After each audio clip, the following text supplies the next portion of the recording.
दोस्तों प्रणाम। 1947 से अब तक इंडिया में कुल 14 प्राइम मिनिस्टर हुए हैं। पहले प्राइम मिनिस्टर पंडित जवाहरलाल नेहरू थे।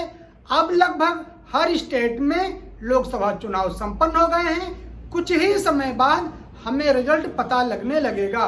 तो आज की वीडियो में हम बहुत ही जरूरी क्या, क्यों, कैसे प्राइम मिनिस्टर चुने जाते हैं, तो अब जब वोटिंग कंप्लीट हो गई है तो इलेक्शन कमीशन में क्या काम रहेगा, ईवीएम से वोट कैसे गिने जाते हैं, आज की इस छोटी सी वीडियो में जानेंगे। इंडिया की संसद दो भागों में होती है, first Lok Sabha, second Rajya Sabha.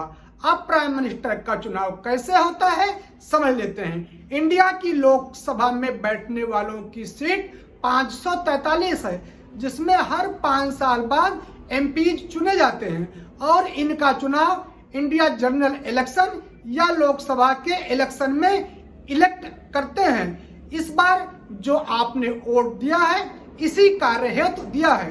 Lok Sabha election का उद्देश्य के लिए हर राज्य से लोकसभा के लिए सदस्य चुनकर जाते हैं। लोकसभा में जो सीट है उसका आधा मतलब 272 का ये जो मैजिक नंबर है इसे क्रॉस करना होता है। हमने 14 और 19 में देखा था, जो भी पार्टीज या गठबंधन मैजिक नंबर क्रॉस कर लेती हैं उनके चुने गए एमपीज आपस में चर्चा करके प्राइम मिनिस्टर का नाम राष्ट्रपति के सामने भेजते थे और राष्ट्रपति उन व्यक्ति को प्राइम मिनिस्टर की शपथ दिलाते हैं। और ऐसे इंडिया के प्राइम मिनिस्टर का चुनाव इलेक्शन में वोट देकर लोकसभा के सदस्य को चुनते हैं। तो आगे जाकर आपस में चर्चा करके प्राइम मिनिस्टर का चुनाव करते हैं और राष्ट्रपति उन्हें नियुक्त करता है।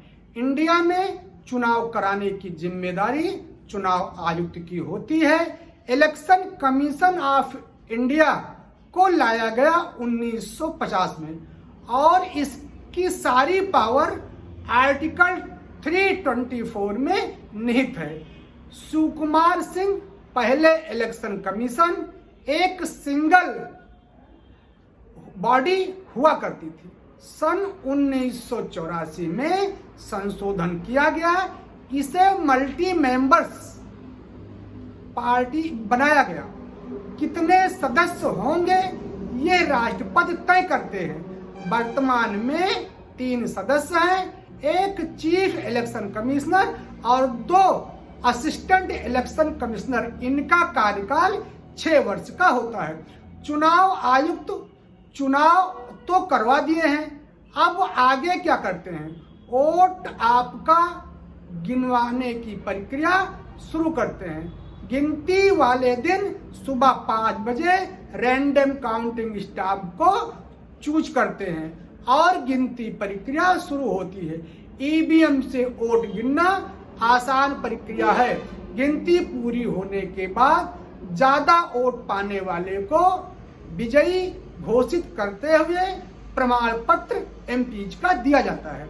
कभी कभी सिंगल पार्टीज 272 के जादुई आंकड़े को नहीं छू पाती हैं, तब साथी संगठन के पार्टीज के साथ 272 के जादुई आंकड़े को पार करके एक नेता का चुनाव करते हैं।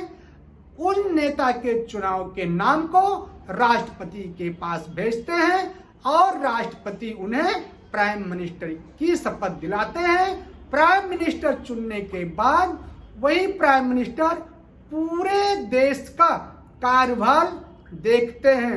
उनके अंदर में गृह मंत्री, विदेश मंत्री, राज्य मंत्री, रक्षा मंत्री आदि सब होते हैं और सभी लोग मिलकर पूरे देश की प्रशासनिक व्यवस्था चलाते हैं। दोस्तों, आज का वीडियो अगर आपको पसंद आया है तो हमारे चैनल को सब्सक्राइब करना ना भूलिएगा। दोस्तों, तब तक के लिए प्रणाम। मिलते हैं इसी तरीके से अगले वीडियो में। तब तक के लिए धन्यवाद।